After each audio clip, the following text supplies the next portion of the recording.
then we'll go into heavy biology after this.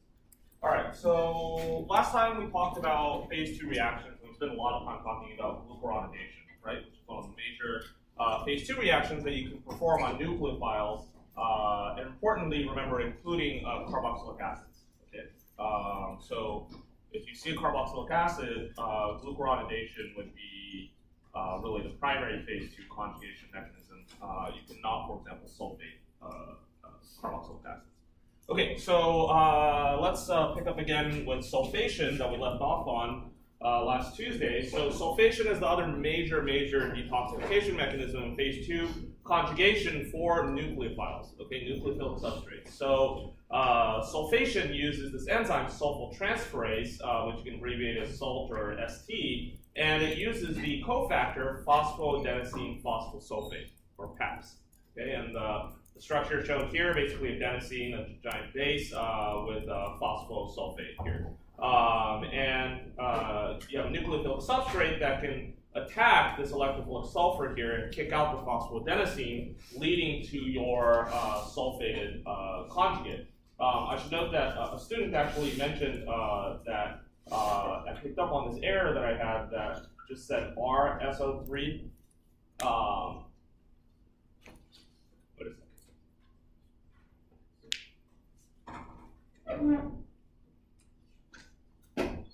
Oh, that's right. Gotta check on this again.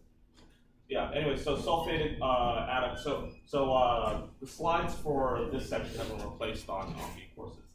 Okay, so this is going to be much more polar and sulfated. This is going to be permanently ionized. This will never get protonated even under the most acidic of pH conditions, and you can excrete this, probably very likely through the urine.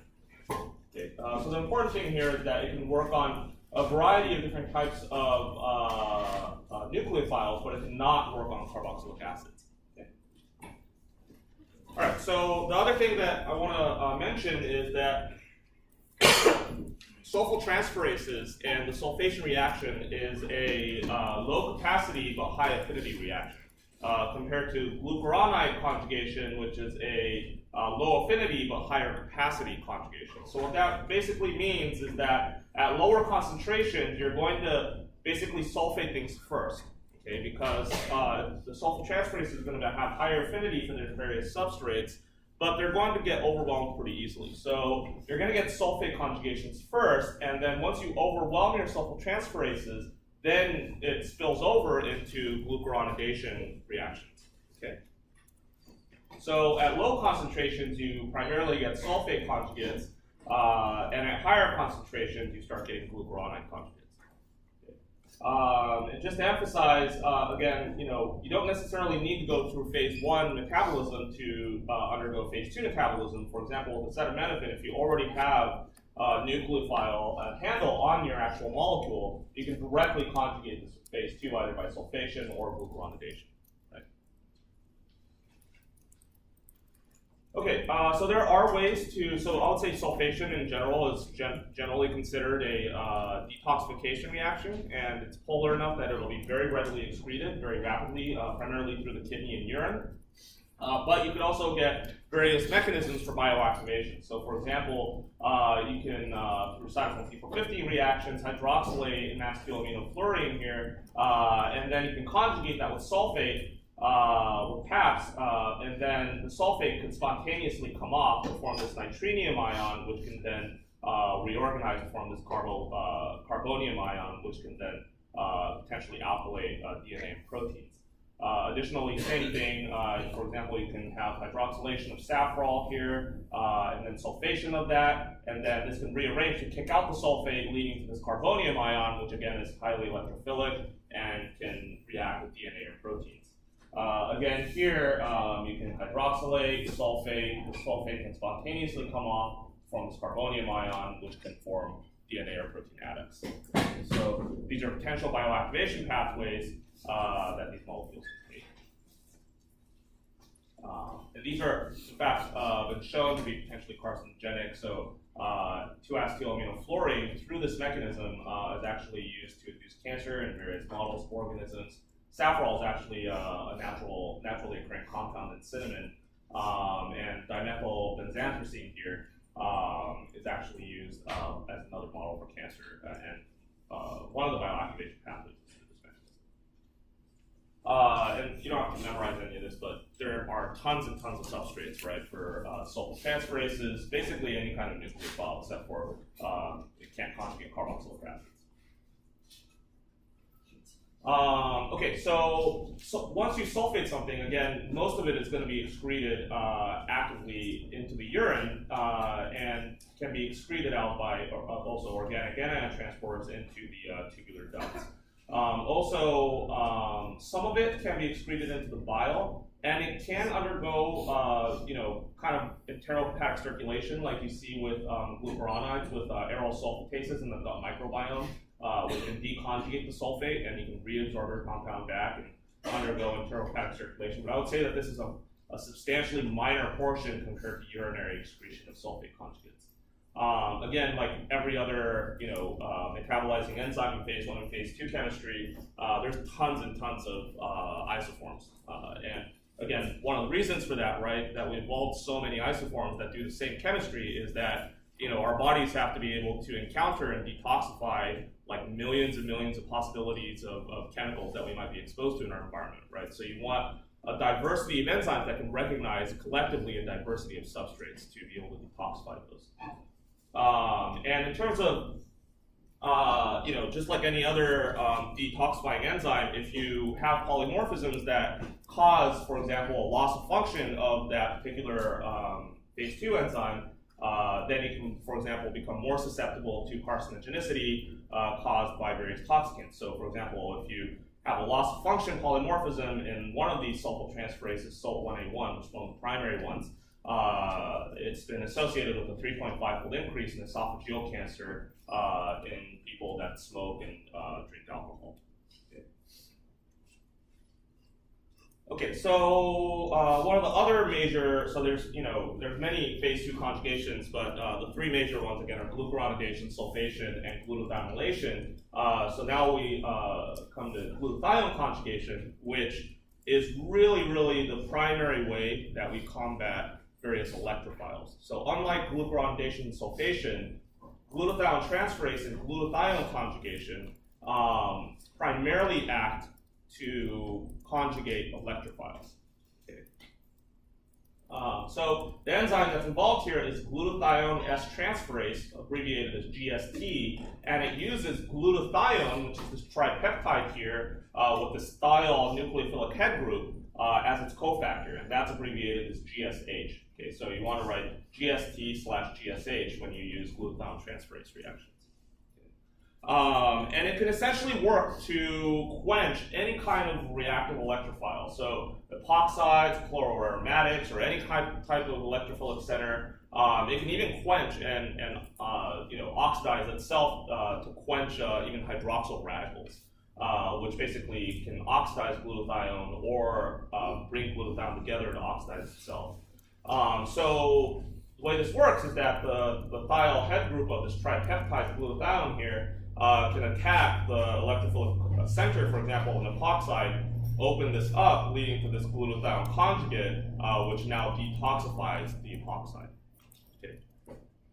And now you've hooked on this gigantic peptide here that's superpolar, and now it's ready for excretion. Now, glutathione and glutathione transferase are so important. In fact, glutathione in itself could actually do this chemistry at a relatively slow rate. Obviously, glutathione transferase will highly accelerate that rate of reaction. But glutathione in itself is capable of actually detoxifying electrophiles even without an enzyme. And the amount of glutathione in the liver is extraordinarily high. This is like our major defense mechanism against reactive electrophiles that we encounter. Okay. And it's as high as 10 millimolar in the liver. That's huge. And the amount of enzyme that we have in our liver for GST makes up 10% of total cellular protein. That is like massive. Like if you took out your liver, dried it down, and 10% of that would be actually GST protein. Okay, so that's a huge amount of protein that we invest in making in our livers. And the primary reason for that is really to combat reactive oxygen or reactive electrophiles. Okay. Any questions about that? Okay, so what can you do with glutathione conjugation? So for example, you can displace electron withdrawing groups by conjugating with glutathione. So you can, for example, remove this chloride here and glutathionate this. You can, for example, this carbon is electrophilic because of this electron withdrawing nitro group here. You can displace that with glutathione. You can, for example, quench this electrophilic center and diethyl malleate here by conjugating with glutathione. The strained ring of this lactone, which can oftentimes also be found in most antibiotics like ampicillin or penicillin, they're all based on this lactone or lactam structure. And this strained ring makes this, and this electron withdrawing group makes this carbon extremely electrophilic, and glutathione can come in and open this ring up to form this glutathione conjugate. In addition, for example, if you have an epoxide formed from chlorobenzene, you can, for example, open up that epoxide to form this glutathione conjugate. All of these are basically detoxification products. Any questions about that? Okay. You can also, for example, reduce peroxides to the free hydroxyl group, and in exchange, you end up basically oxidizing glutathione. So that's like a disulfide linkage between two glutathiones to form this oxidized glutathione additive. Same thing with this diamine here. You can conjugate glutathione onto that and oxidize glutathione in the process. Again, you can, for example, displace this nitro group with a glutathione, leaving this glutathione conjugate. Okay, so basically, a diverse array of any kind of electrophilic center glutathione can conjugate onto. All right, so let's go through one example. I think I talked about aflatoxin already, but again, this is one of the most potent liver carcinogens, and it's found in moldy peanuts and corn. So if you see a furry peanut or corn, you should definitely not eat it because you'll get liver cancer because it has a ton of this fungus on it, which contains a lot of this aflatoxin B1. And this is the structure of aflatoxin here, which has this double bond, which can undergo epoxidation. And this is really the ultimate carcinogen here. One-step bioactivation by a cytochrome P450. And this can add up on the DNA. But there are major detoxification mechanisms that can prevent carcinogenicity from this. And one of this we already learned in phase 1 metabolism, epoxide hydrolase, right? So epoxide hydrolase can attack with water here, open up this ring, forming this diol, which would be detoxified, but not excretable in itself, right? Because it's not really polar enough to be excreted. The other one, which we just learned about, is glutathione, GST, and glutathione transferase, which can come in, open up this epoxide, leading to this glutathione adduct. And both of these, and basically this is completely inactive and can be readily excreted. Okay. Any questions about that? You can further, for example, undergo glucuronidation or sulfation of this and make it excretable, right? This diol form.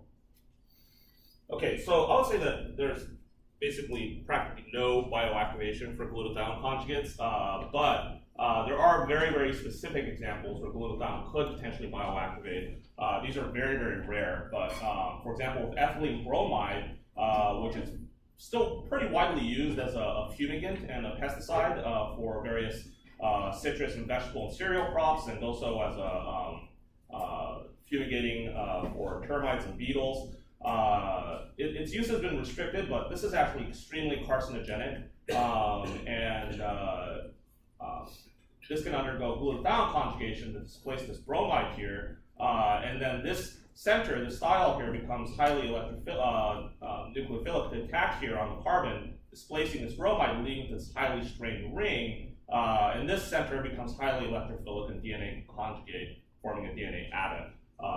And so this is one mechanism through which glutathione can bioactivate, but I would say the majority of glutathione conjugation is considered detoxifying and not toxic. Okay, so again, just like any other, metabolic enzyme that we've talked about, there's tons of different types of glutathione transferases, again, to be able to deal with the wide diversity of substrates that you might encounter. There's a small proportion of microsomal GSTs, but the primary ones that really do the most heavy lifting are these soluble GSTs that belong to GST A, M, P, and T families. And again, within these, there's a bajillion subfamilies, and you don't have to know any of this. But if you really want to, there's like a 300-page chapter about the individual isoforms and their individual substrate specificities in your toxicology book. Okay, so even though glutathione in itself seems, gigantic and highly polar and totally excretable, we don't actually excrete glutathione conjugates as themselves. We actually need to further metabolize them in the kidney, in the urinary tract, to mercapturic acids. And so once you conjugate a substrate on the glutathione, so this is your substrate here, and this is glutathione, the glutamic acid, first of all, comes off.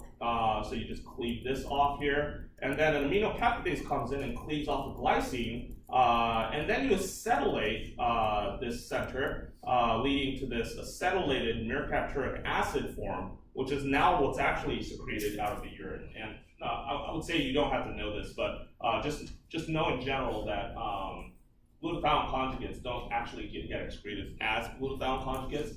They actually get excreted as mercapturic acid conjugates in the end because they have to be metabolized, which occurs in the kidney on its way into the urine for excretion. Okay. All right, so what are some of the more esoteric phase 2 conjugations? One of them is acetyltransferase.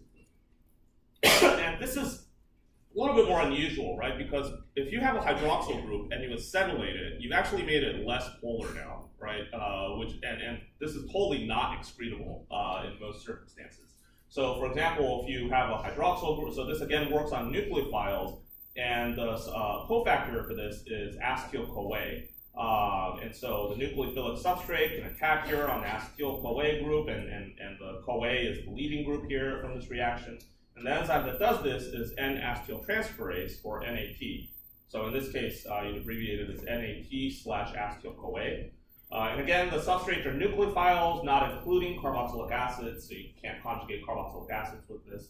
And you can acetylate any of these nucleophiles to form this acetyl group.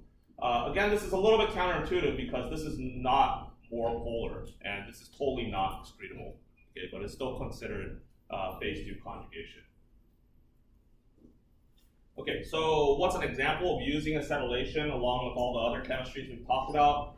So one of the major mechanisms that is well understood of carcinogenicity is with various polycyclic aromatic amines. So if you ever are in the drug company or in a pesticide company and you get a portfolio of a compound that is an aromatic amine, like a primary amine sticking off of your molecule, that should immediately warn you that maybe this is a carcinogen.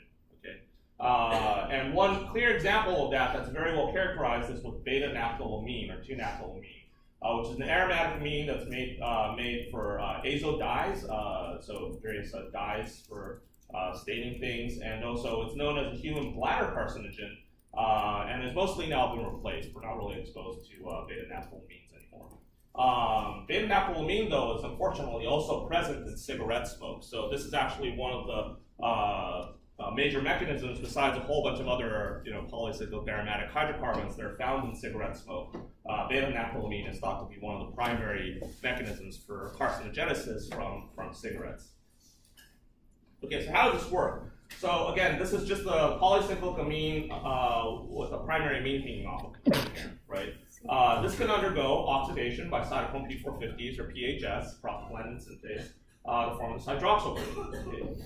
From here, you can sulfate it, okay, on the hydroxyl group here, and that can be potentially bioactivated because this is now highly electron withdrawing. This can come off after DNA attack, and this becomes a very good leaving group. Alternatively, you can acetylate it, and this again is a good enough leaving group that DNA can attack here and kick this off. Or you can acetylate it on the secondary amine here. And again, this is still good enough that DNA can come in and attack and kick this off. So these are all potentially, even though these are all phase 2 reactions that should be relatively detoxifying, they're all bioactivated. Okay, so that's not good. And it turns out that, so these are all carcinogenic, but the ultimate carcinogen, the primary carcinogen that's causing bladder cancer, is actually the glucuronide. So there's 2 separate reactions that can happen for glucuronidation. You can either glucuronidate the secondary amine here, or you can glucuronidate this hydroxyl group. Okay. So if you glucuronidate the secondary amine, under the slightly acidic conditions in the urine, this is acid labile, and it can spontaneously fall off to reform this. Okay. But ultimate carcinogen ends up being, if you glucuronidate this terminal hydroxyl group here, then DNA can come in and attack, kick this out, and form a DNA adduct, and that is what's causing bladder cancer. And the reason why this is primarily a bladder carcinogen is that you can get higher retention of this, which is competing with reacting with this and also falling backwards to reform the original phase 1 metabolite, and then eventually it all gets siphoned towards this product, which then causes bladder cancer. Okay. So if you ever see something like this, or if you ever see that you can expose a primary amine on an exam molecule, for example, so you don't necessarily have to start off with a primary amine, but if you, for example, dealkylate some chemical I give you that exposes a primary amine, right, you can hydroxylate it and then glucuronidate it on the terminal hydroxyl group, forming this O-glucuronide conjugate, and that can be your ultimate carcinogen that's bioactivated. Okay. So this is just one pathway they can use if you see a primary amine that's exposable on an exam, you can uncover the primary amine, hydroxylate it with cytochrome P450, and then O-glucuronidate it, leading to your ultimate carcinogen. This is not necessarily your ultimate carcinogen. So if you glucuronidate here, that would be considered a bioactivation product. Okay. Any questions about that?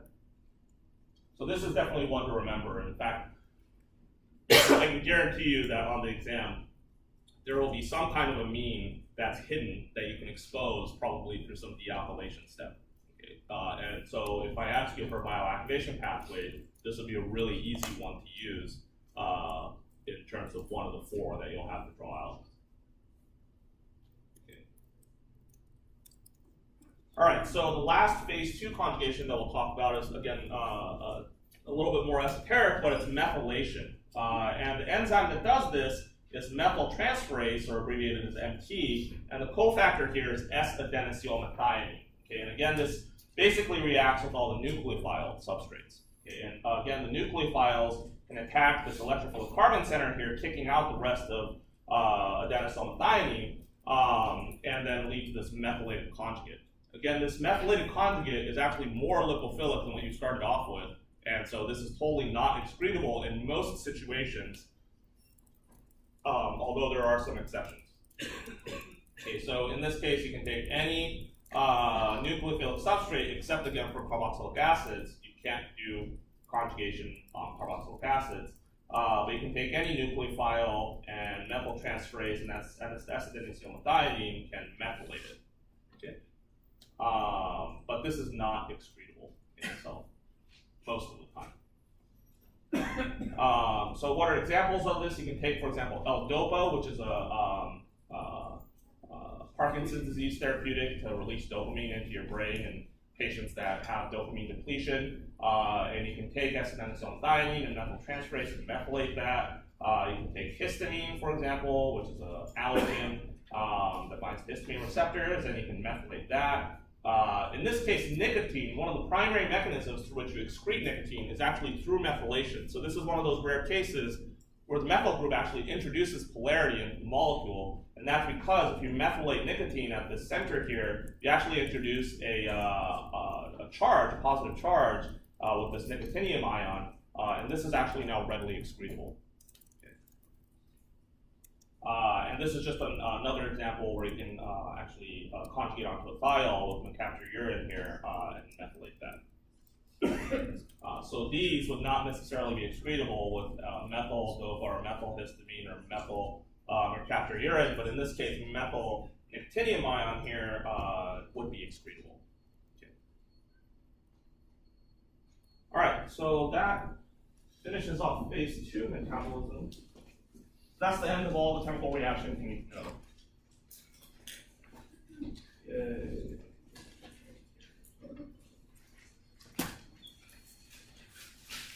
All right, so now we go into a lot more biology for the next few lectures. And we're going to now take a lot of the chemistry and all the biology that we've learned so far and now really,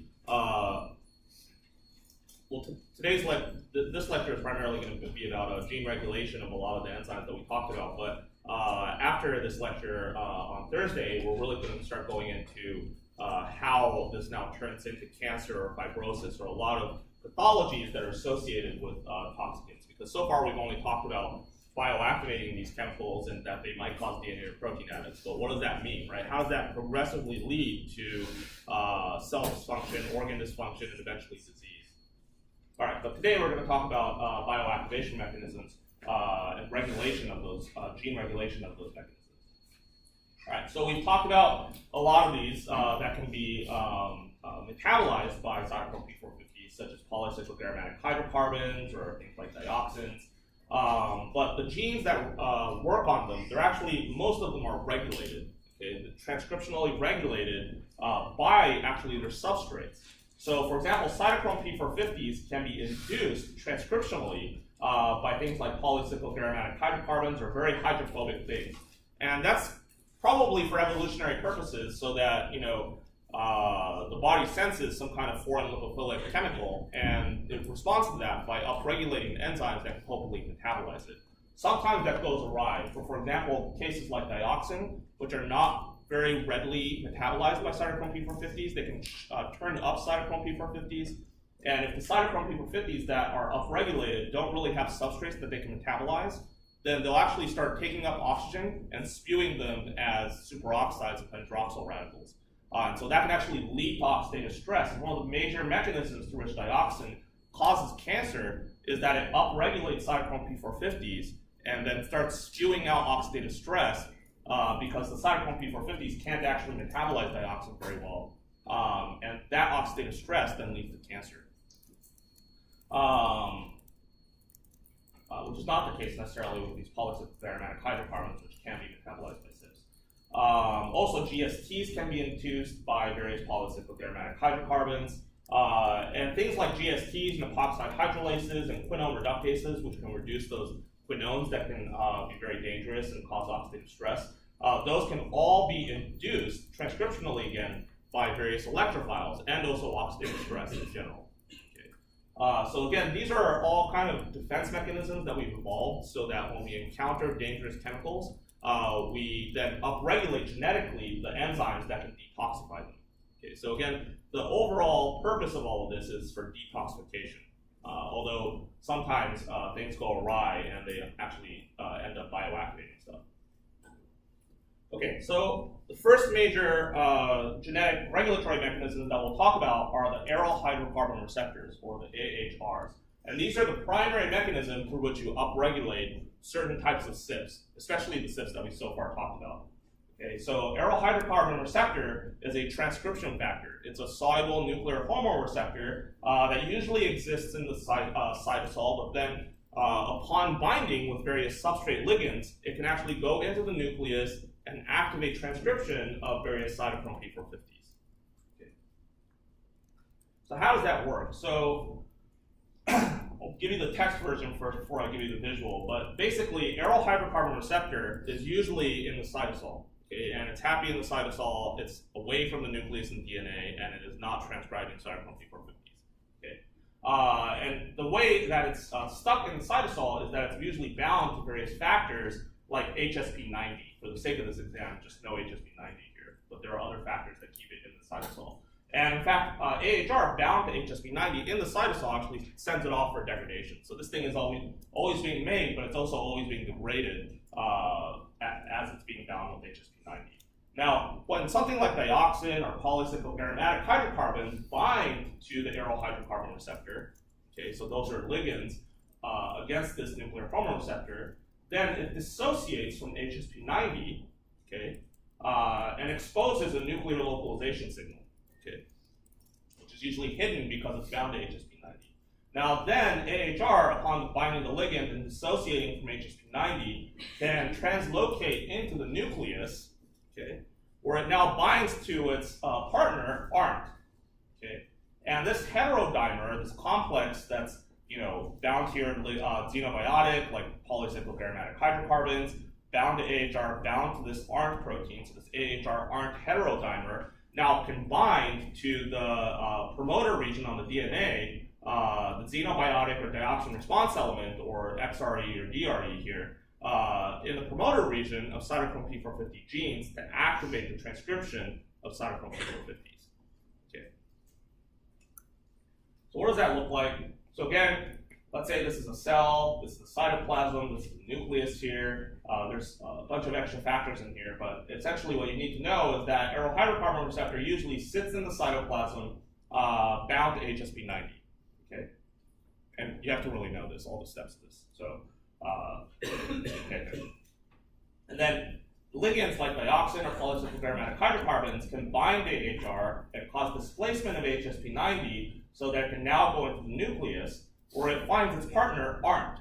Okay, and this AHR ARNT complex that's still bound to your little xenobiotic here can bind to the xenobiotic response element, or XRE, and initiate transcription of a whole bunch of cytochrome P450 genes. Okay. These are just a whole bunch of transcription factors that get recruited that you don't have to know about, which if you're an MCB major, you'll know all the details about this in MCB 110. But sufficient to say for this class, all you have to know is that ligands can bind to AHR, displace HSP90, cause nuclear translocation of AHR into the nucleus where it binds to ARNT, and then that complex now binds to the xenobiotic response element to initiate transcription of cytochrome P450 genes. Okay.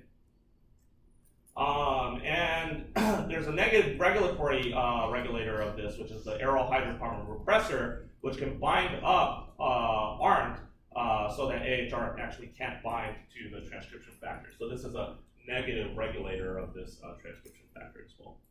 So there's multiple levels of regulation. A lot of them we're not really talking about, like you can phosphorylate AHR kinase signaling pathways to also initiate this pathway, but you don't have to know that for this class.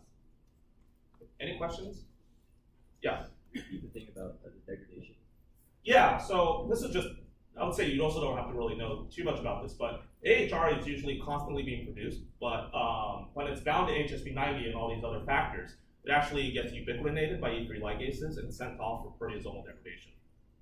So until the ligand binds to it, it's actually at relatively low levels. And once the ligand binds to it, the protein levels stabilize because it's no longer being degraded, and it can also go into the nucleus now. A lot of proteins act that way. It's actually extremely fascinating. So P53, which is a major tumor suppressor, also is one of those proteins that's always being made, but always being degraded through ubiquitination and proteasomal degradation until you need it, and then it stabilizes to do its thing. It's really cool. Okay, so what are various things that can activate the aryl hydrocarbon receptor? There are a ton of them, but what they all basically have in common is that they tend to be very lipophilic and also planar and polycyclic. Okay, so, or could look like polycyclic materials. So things like dioxin and these molecules here, you can see that they're all polycyclic and they're pretty planar, right? Also, there's natural ligands that can activate this, like bilirubin, which is also pretty planar, and some of these dyes, and also these eicosanoids here, and even things like tryptamine. And also various drugs can activate the aryl hydrocarbon receptor. So what it really likes are these non-polar planar compounds. Okay? And actually people figured out exactly what dimensions are most favorable for interaction, and you don't have to know this, but it's basically these angstrom dimensions in the planar surface. And another ligand for AHR, which we talked about earlier, is benzopyrene, which is found in charcoal meats and cigarette smoke, which can be bioactivated into a carcinogen, right? Actually, through the cytochrome P450 that it ends up inducing. Okay, any questions about that? Okay, so hydrophobic planar things can activate AHR. Okay, so what are some of the AHR responsive genes? A whole bunch of cytochrome P450s. You can also self-regulate things like glucuronidinotransferases, glutathione reductase, or quinone reductases, glutathione transferases, as well as some various growth factors as well. So, these guys are primarily detoxifying, but again, there are situations like with dioxin where you can constitutively activate cytochrome P450s, and if they don't have substrates to work on, they'll actually just take up molecular oxygen and spew them out as oxidative stress in the form of superoxides and hydroxyl radicals.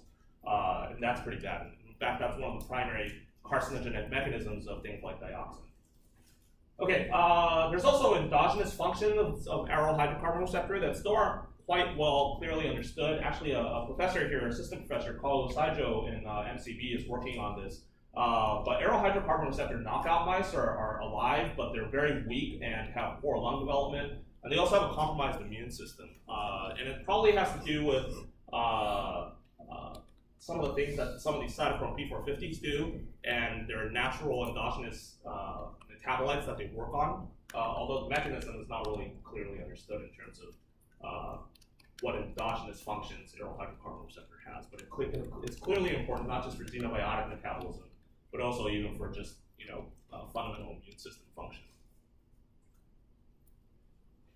Okay, so that's the primary mechanism through which cytochrome P450s are regulated, and you really have to know that. So ligands like TCDD, dioxin can bind to aryl hydrocarbon receptor, displace their interactions from HSP90, translocate into the nucleus, bind to ARNT, right? That heterodimer binds to the xenobiotic response element to initiate transcription of cytochrome P450s. That's what you need to know. Okay. The other major defense mechanism is the antioxidant response. And this is super duper important, and really this is the primary kind of barrier between chemicals and oxidative stress and cancer or aging, or practically every disease that you can think of is probably linked somehow to oxidative stress. And this antioxidant response element is really the primary defense mechanism that we have for combating oxidative stress. And the activation of this, again, is really thought to be preventative of cancer and other chronic diseases.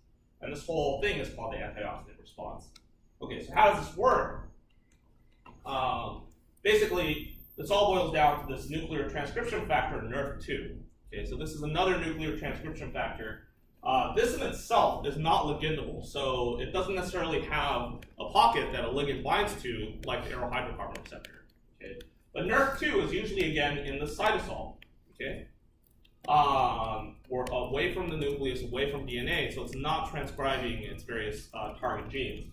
And it's kept in the cytosol because it's bound to this protein called KEAP1, okay? And again, KEAP1 bound to NRF2 causes ubiquitination of NRF2 and proteasomal degradation. So usually NRF2 is constantly being made, but it's bound up by KEAP1 and causing it to get degraded, okay, until you need it, until your body senses an electrophilic chemical or oxidative stress. And when it does that, what's really cool about this is that KEAP1 has these cysteines on the surface of KEAP1 right next to each other, these two cysteines, that sense oxidative stress. And when it senses oxidative stress, it oxidizes to form a disulfide bridge, or it can be alkylated by some electrophile, okay?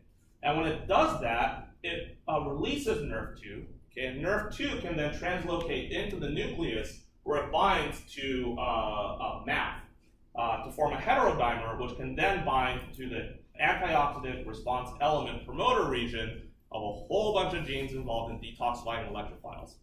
Okay. So once again, how does this work? So NRF2 is really the major acting factor here. That's the nuclear transcription factor. It's kept in the cytosol by KEAP1. Okay, KEAP1 has these two thiols that are oxidative stress sensors that under oxidative stress can get oxidized or alkylated, then release NRF2. It goes into the nucleus to bind MAF, then bind to the ARE, which then initiates transcription of a whole bunch of detoxifying enzymes. Okay?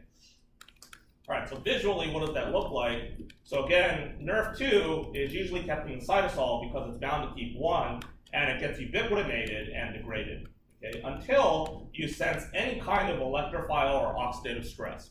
And then there are thiols on KEAP1 that can sense this oxidative stress or electrophiles either by forming a disulfide bridge or getting alkylated by some electrophile, and then it releases NRF2, which then goes into the nucleus, binds to MAF. That heterodimer binds to aryl antioxidant response element, or ARE, to initiate the transcription of a whole bunch of antioxidant enzymes. Okay? Any questions about that? You have to know this. You don't have to know the kinases or anything to regulate it, but you have to know that NRF2 is bound to KEAP1, KEAP1 is an oxidative stress sensor or electrophile sensor that then once an electrophile binds or oxidizes KEAP1, NRF2 is released, goes into the nucleus, binds to MAP. That complex binds to ARE, which initiates transcription of a whole bunch of antioxidant enzymes. Okay. Is anyone lost about this? You've all heard of transcription, right? So, what are some of these substrates? There's a ton of them. So NRF2 regulates this whole coordinated response of defending against electrophiles and oxidative stress. And these include, for example, glutathione transferases, which we just talked about, which is the primary defense mechanism for electrophiles. Epoxide hydrolase, right? That's pretty important. It opens up those epoxides. Quinone reductases, which we didn't really talk about, but basically it detoxifies those quinones that are formed that can undergo that quinone cycling and spew out oxidative stress. Quinone reductases can actually detoxify those. And it also stimulates glutathione synthesis. So it stimulates the enzymes that make glutathione itself. And it also, like glutamate cysteine ligase, which is one of the major enzymes that makes glutathione, it also upregulates glutathione reductase. So glutathione, when it metabolizes various electrophiles, it can get oxidized. And so to reactivate glutathione, you need glutathione reductase. And thyrodoxine reductase, which we'll talk about later, is basically uses glutathione to repair proteins. And thyrodoxine reductase is one of those pathways that it uses for that. So this is for protein oxidation repair. It also stimulates NADPH synthesis. So NADPH, through the pentose phosphate pathway, branching off of glycolysis, is really the primary reducing power of the cell. Okay, and one of the reasons why it's called the primary reducing power of the cell is that it can actually reactivate glutathione that might have been oxidized when it's detoxifying various electrophiles. And NADPH is absolutely required to be able to reactivate glutathione back to its reduced form. So it stimulates NADPH synthesis. It also enhances the export of drugs through upregulating MDRs. And it also stimulates recognition, repair, and removal of both damaged proteins and actually DNA as well. So this is really a critical factor, and it's really the primary defense mechanism that we have. And this is why we're not getting cancer from even oxidative stress stimulated from the electron transport chain for just regular cellular respiration. Okay. All right, so these are this kind of a summary of all the different response elements. Some of these we didn't really talk about, but cortisol, which is a stress hormone, can also activate a lot of these antioxidant response pathways through binding to the glucocorticoid receptor, the glucocorticoid receptor response element. This pathway is actually a pathway that Wally Wang, the second professor of this course, heavily works on. But the ones we primarily talked about are polycyclic aromatic hydrocarbons, which can bind to AHR, bind to the XRE to initiate things like CYPs and also glutathione transferases, oxidants through binding to NRF2, binding to KEAP1 can activate NRF2 to bind to ARE. Can activate the antioxidant response element. This one we didn't really talk about, but also steroids and other types of drugs can activate what's called the constitutive androstenedione receptor, or CAR, which can bind to its response element to also activate the same kind of pathways. Any questions? All right, so that's the bioactivation part. So I want to spend quite a bit of time today just kind of going over again various examples of bioactivation.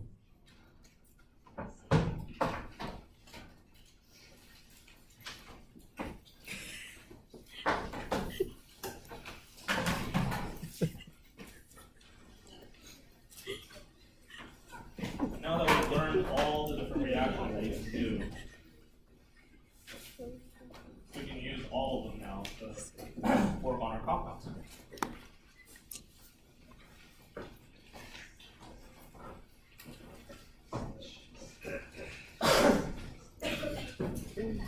All right, so let's talk about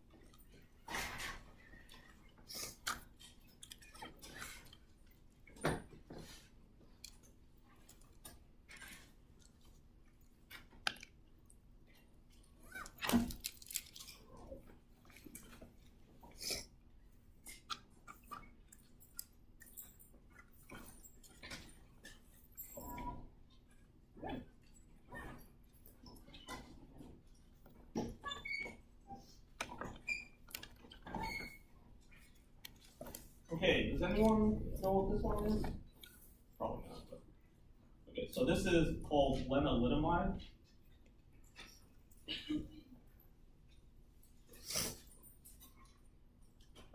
Its drug name is called Revlimid. This is an analog of thalidomide, that teratogen that we talked about, that causes birth defects and shortened limbs. Lenalidomide, or Revlimid, is sold by Celgene, and it's the #3 selling drug in the US right now for cancer. Okay. And it's made $6.9 billion. Obviously, it is not prescribed for pregnant women, but it is very efficacious for cancer because essentially it works for a really unique mechanism of binding and recruiting this protein called cereblon, which then recruits an E3 ligase, which then ubiquitinates various protein targets, especially growth factors like fibroblast growth factor or vascular endothelial growth factor, ubiquitinates those proteins, sends them off for proteasomal degradation, so that you can inhibit both growth factor as well as angiogenesis. And angiogenesis is absolutely required for cancer development. Angiogenesis is the process of blood vessel formation so that the tumors can get nutrients. And if you starve them of nutrients, then the cancer cells die. So lenalidomide is used as an angiogenesis inhibitor, and it's been extremely effective. And it basically made Celgene what it is today. It's a multi-billion-dollar company. Okay, so let's take this through phase 1, phase 2 metabolism. So let's go through phase 1 first. Anybody? Yep. Yep. What? Yep. CYP or PHS.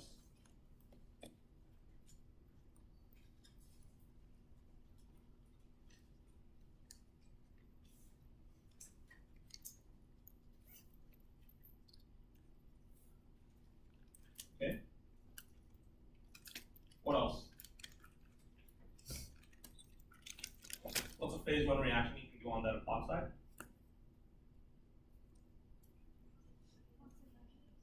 EH, epoxide hydrolase.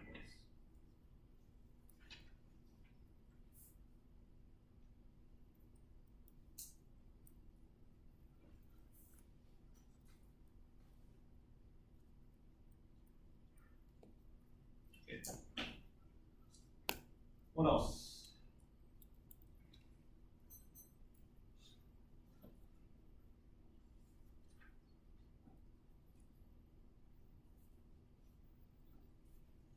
Maybe an easy one. Yeah. You can turn the ketone into, or any of the ketones into a hydroxide. Yeah, you can totally do that. Select that one.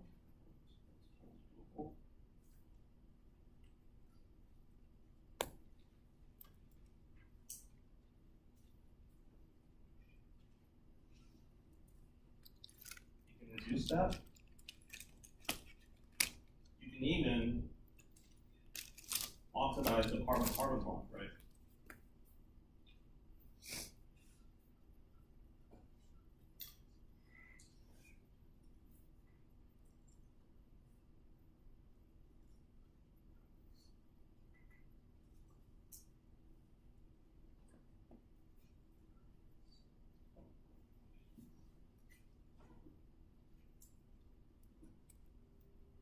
Okay.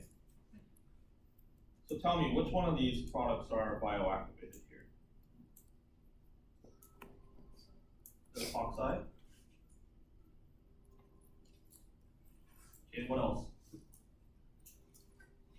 one more. Yeah. The ketone? Here? Yeah. Yeah, so this alpha beta unsaturated ketone that I just created, right? This carbon center is electrophilic. Cysteine can bind here, right, and kick this off to form a cysteine atom here. Called the Michael acceptors, right?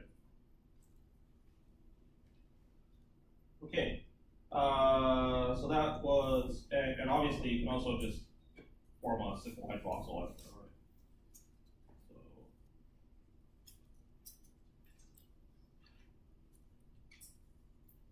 right?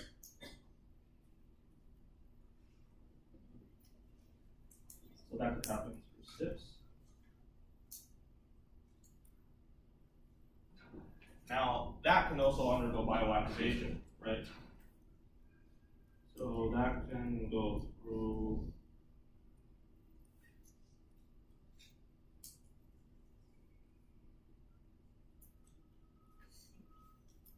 a SIP. That can undergo, in this case, a quinone imine cyclization, right? Or quinone imine cycle.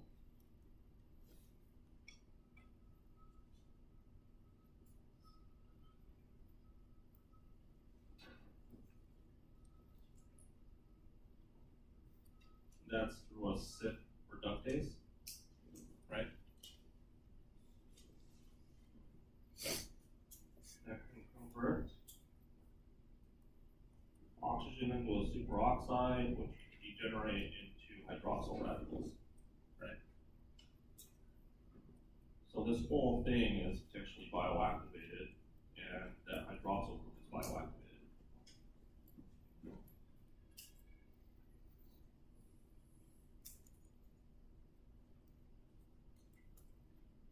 Any questions about that so far? Yeah. Or it's not a question, but you also add a hydroxyl to the primary.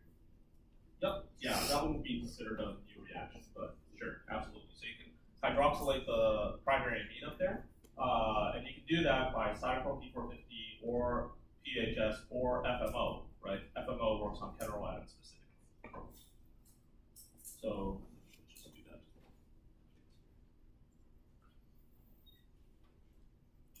Oh, just bisect that bond.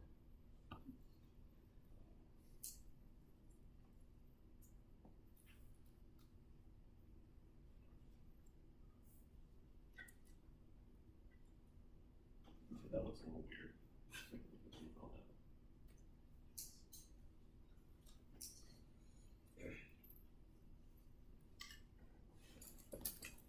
Okay. So, yeah. Wait, so all of the latter stuff you just did, like if you do the same thing with PAS or PHS? This part you mean? Yeah. Yeah, so you could have used PHS or PHS there. Yeah, but this has to be cytochrome P450 reductase.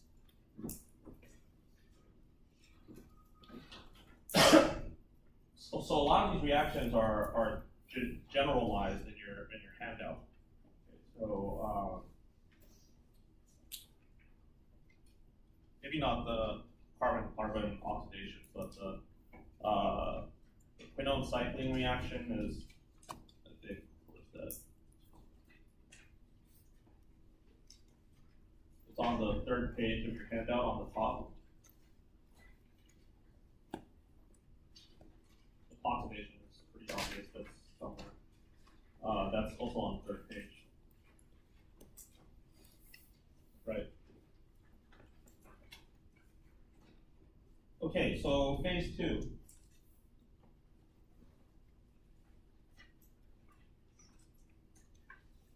Yeah. Yeah.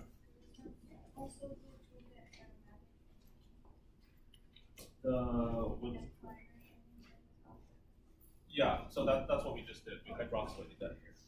Yeah. Okay, phase 2. Yeah. On any products or do you add Anything. anything? Sulfate would be hydroxide. Yeah, sure. And then, Yep, ST tabs.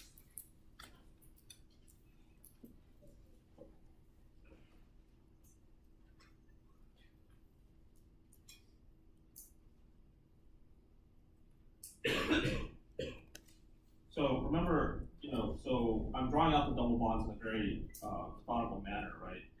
So you lose the double bond here. You lose the double bond up here, but then you don't gain it back when you form the diol, right? And you don't gain it back afterwards either. Okay, so SO3 salt caps. You could have also sulfated the primary amine up there, right? Could have even sulfated the secondary amine on the ring over there. Yeah. Do glutathione conjugation for the bottom one with the radical. Yeah.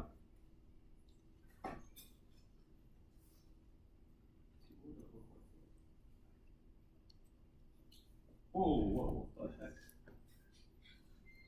What did I do? That was weird. Wait, just lost some of this molecule here.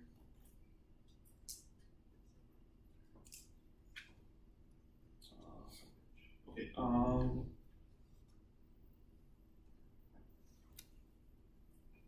so actually, the way that that would work in this case, you wouldn't get a direct glutathione conjugate on this, you would get quenching.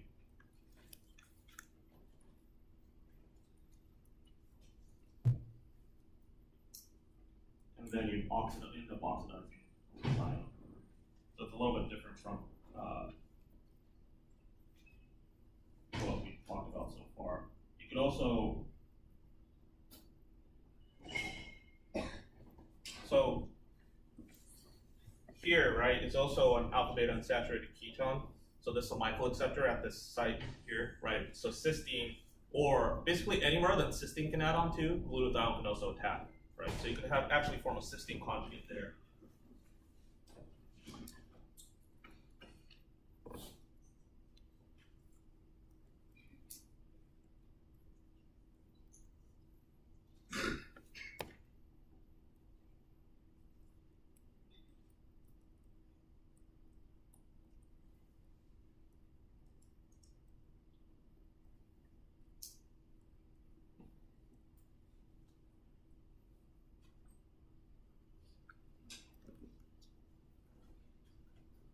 That would be potentially detoxified.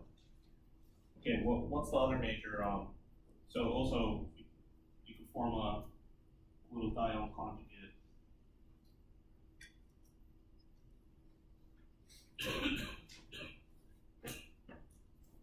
Here, right?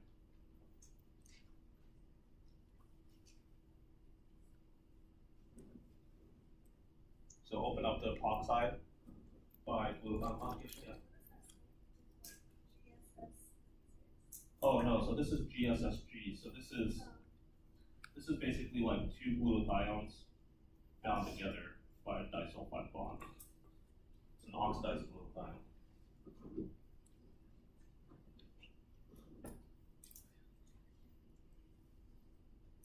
Yeah. You also have co-coronidation of the HNOH. HNOH. Which? It's like Oh, here. Yeah. So UGT, U stop. UDPGA.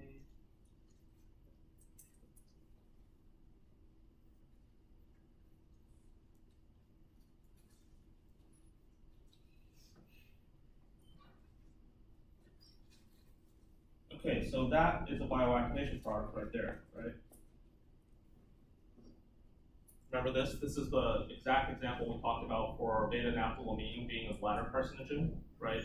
So you took a primary amine, you formed a hydroxyl group, and then you glucuronidated the terminal hydroxyl group, right? Not at the end here, at the secondary amine, but at the hydroxyl group. And now DNA can come in and attack here, take off the old glucuronide, right, and form a DNA additive.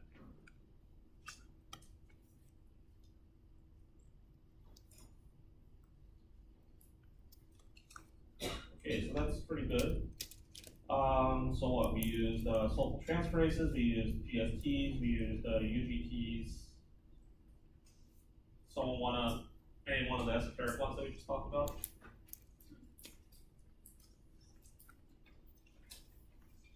Yeah. MT on any hydroxide. Yeah. So you can use methyltransferase and S-adenosylmethionine to, for example, methylate. Right. Good. Yeah, so I would say that that primary amine is of high concern, right, for a drug.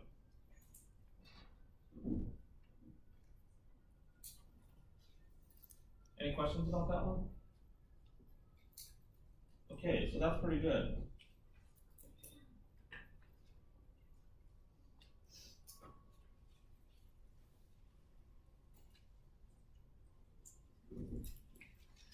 All right, let's go for a simpler one.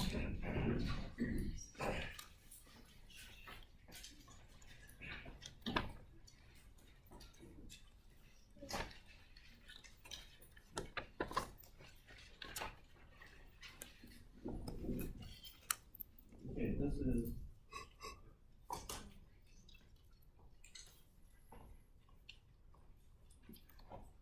dimethyl fumarate, or the drug name is Tecfidera.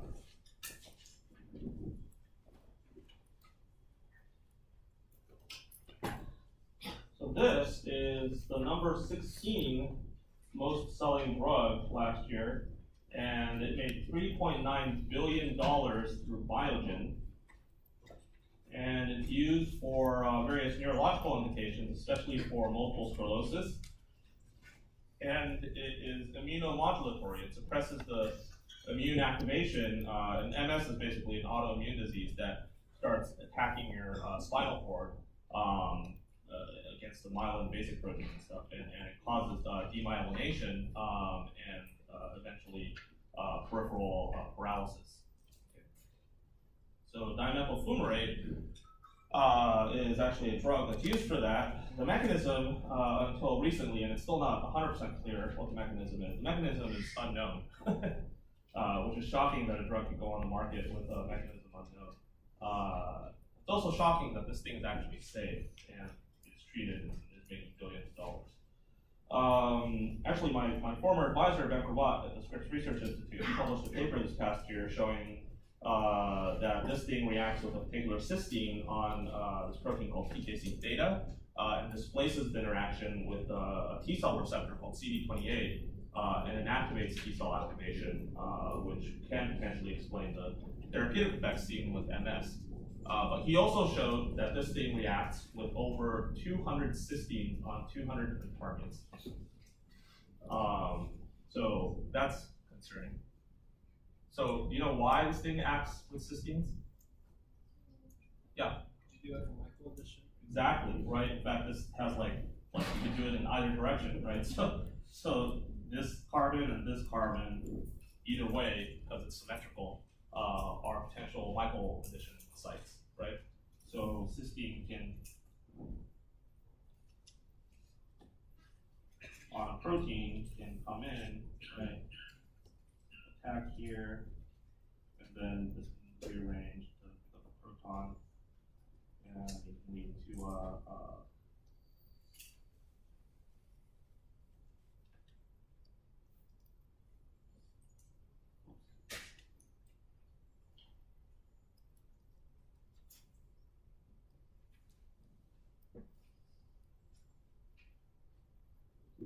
right, it can lead to a cysteine edit. And, oh, sorry, I'm missing a carbon.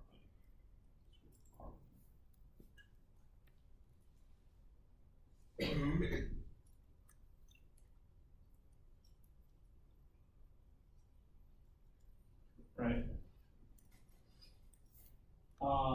So yeah, so in fact it does, and because this thing is ridiculously simple, right, it reacts with a ton of cysteines, and I would say that, yeah, it's actually shocking to me that this thing is a drug on the market and it hasn't killed anyone. But, you know, so it's immunosuppressive, and yeah, before the paper came out, no one really actually knew how this thing worked, which is also shocking, because usually these days you need a mechanism to get a drug into the market.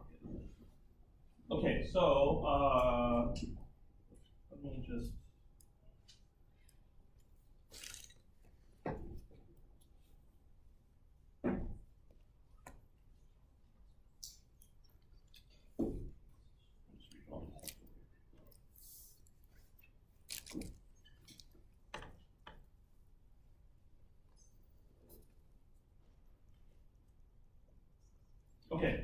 phase one metabolism.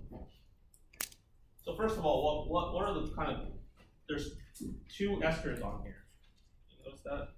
So what can you do with those esters? What? UCS. Yep, carboxylesterase, right? And in fact, this is probably a major, I mean, this is guaranteed to happen. It's probably one of the ways this thing is getting excreted. Okay? We can do it on either end of the molecule, but it probably happens on both. Okay, what else? Yeah. Could you make the ester into an amide? Ester- With the No, you can't introduce a heteroatom with an amide or with a cyclone. What else? So you can also dealkylate through some other mechanism, right? So what enzyme could you use for that? Yeah, you can use CYP, right? And the intermediate to that would be hydroxylation.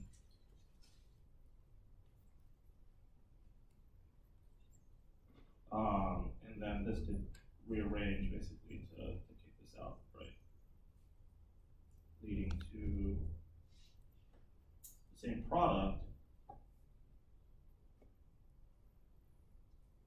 but also now formaldehyde, right?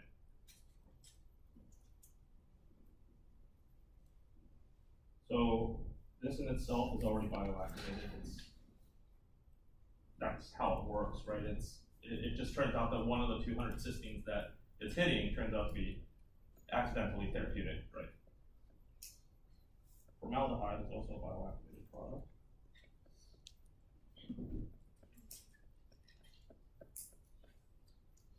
Okay, what else?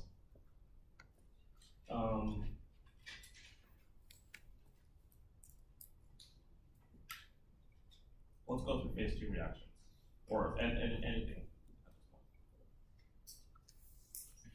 Yeah, So could you just like do glutathione conjugation, where? just from the starting material? Exactly, yeah. So like I said, right, anything that a cysteine can attack, glutathione will detoxify that site too, right? Because glutathione uses a thiol as its warhead on the tripeptide, right?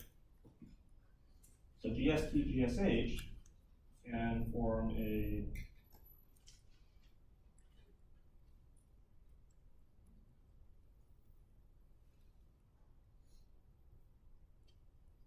glutathione atom. That would be detoxified.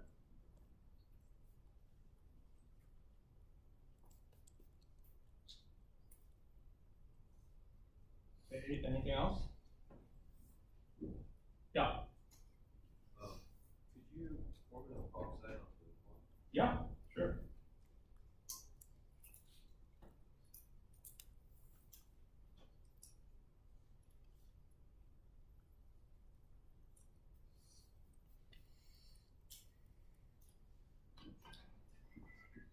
What else? So that's potentially bioactive. Yeah.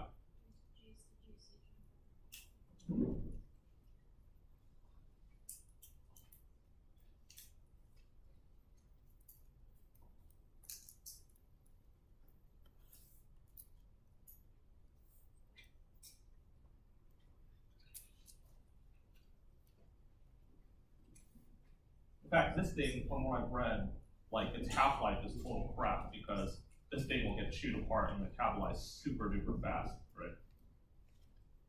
And like once it gets to your liver, carboxylesterases will just chew this into the fumaric acid like within probably minutes.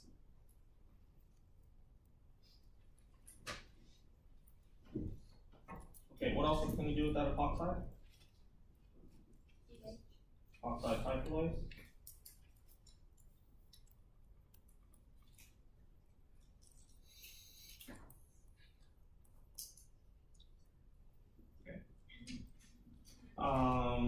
What's another bioactivation reaction that you can do here with phase 2 reactions?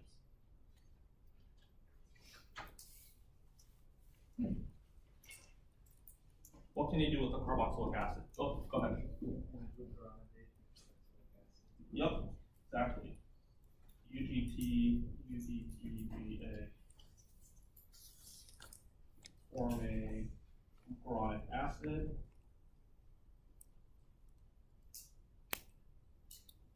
Okay, and now this becomes a good leaving group, and this center becomes electrophilic. So a lysine or a cysteine can potentially bind here and kick this out, right? Form an additive. Good. Okay, let's say that you just, well, what else can you do with carboxylic acid? I'm sorry, no, you can't do anything with carboxylic acid. Let's see. This would very likely not happen, but let's say that you formed, I mean, this can happen, but it likely wouldn't be you'd like immediately dealkylate this. But if you, for example, had a stable hydroxyl group here, what could you do with that for phase 2? What? What's up? Sure, you can acetylate acetyltransferase and acetyl-CoA. You can, oh shoot.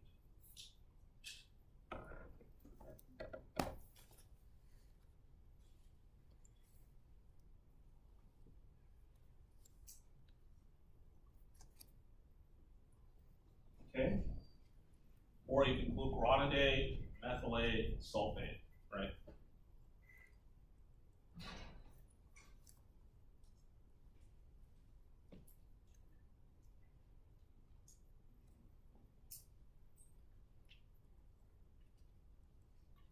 All right. Anyone have any questions about this?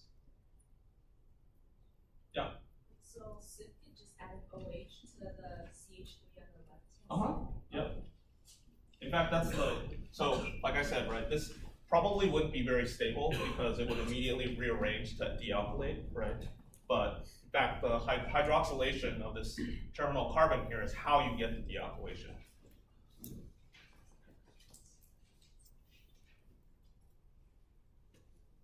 There just weren't other places to hydroxylate. Any questions? And even, I mean, SIP can even just like reduce that double bond directly, right? Okay, so I think that's it. Is everyone pretty comfortable with these? Not really. I'm seeing a lot of shaking heads. Okay, so we'll keep going through more examples in subsequent weeks. But